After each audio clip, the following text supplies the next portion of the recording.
I'm Manu Sakarian. I'm an intern here at the Stimson Center in the Middle East Department.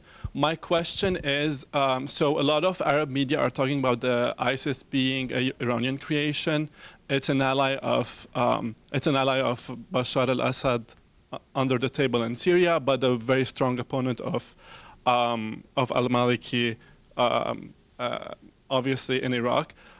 So my question is to Mr. Emil Kayem.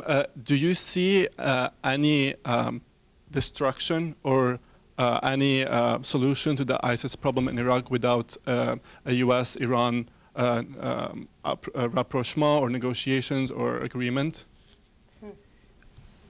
First, on your first description of the perception of ISIS as an Iranian or Assad creation, Assad has benefited from ISIS's presence because how it validates the narrative he's projected, because it has diverted the rebels from their fight against him, and certainly there is some degree of manipulation somewhere. I mean, Assad did open the doors of his main prison, Sydney, in between April and September 2011, and let a lot of those hardcore guys join it. But there is this is no reason to assume control or direct manipulation by Assad of ISIS.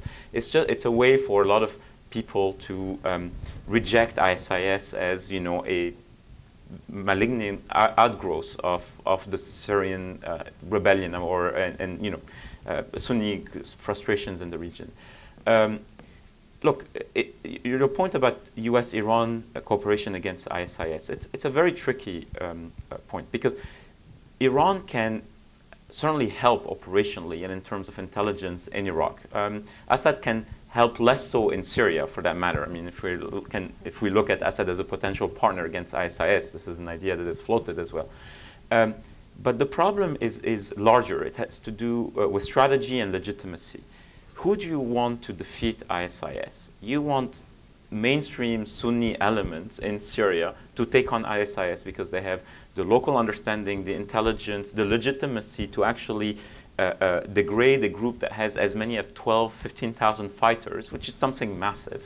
And in Iraq, do you really want to collaborate with the Iranians at the risk of validating those perceptions that somehow the U.S. and Iran are, colluding against the Sunni community? So, and as Michael is describing, I mean, this is the predicament, the dilemma for U.S. policymakers is massive. I mean, there are no easy tools there. But I would push hard against tactical cooperation with the Iranians on ISIS. It would lead nowhere. It would actually exacerbate the problem. Please. I think you're absolutely right. But the Iranian, I think, strategy is, and this was discussed in Oslo among the Iranian officials who were there. They repeatedly said that the nuclear issue will open the door to discussing other issues. So while, as Michael mentioned, the United States has compartmentalized all these issues, the Iranian strategy is, okay, after we get the nuclear deal, then we're going to talk about Syria, because they think that that's in their interest.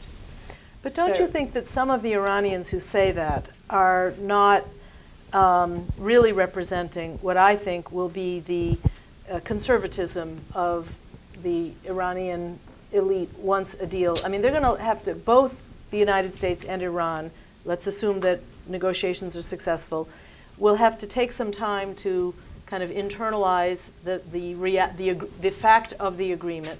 And I feel that both sides actually have an interest in not rushing to cooperation on other issues, that there's such a danger of a domestic backlash that even if there's a logic to why we should work together on some regional problem or another, I don't see a groundswell of let's open the doors and open the windows wide. But maybe I wasn't clear. My point is that the way that the Rouhani administration is going to pacify the hardliners is to say, okay, we made a deal on the nuclear issue. Now we're going to resolve Syria.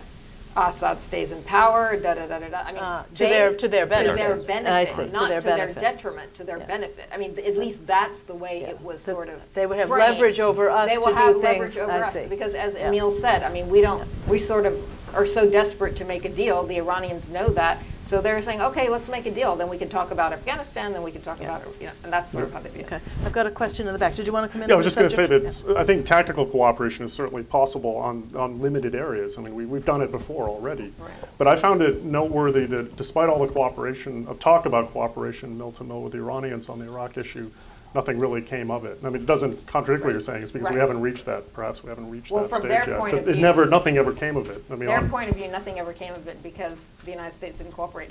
yeah, no, you're right. It's both sides. I mean, I don't think there was really an appetite. Gentlemen.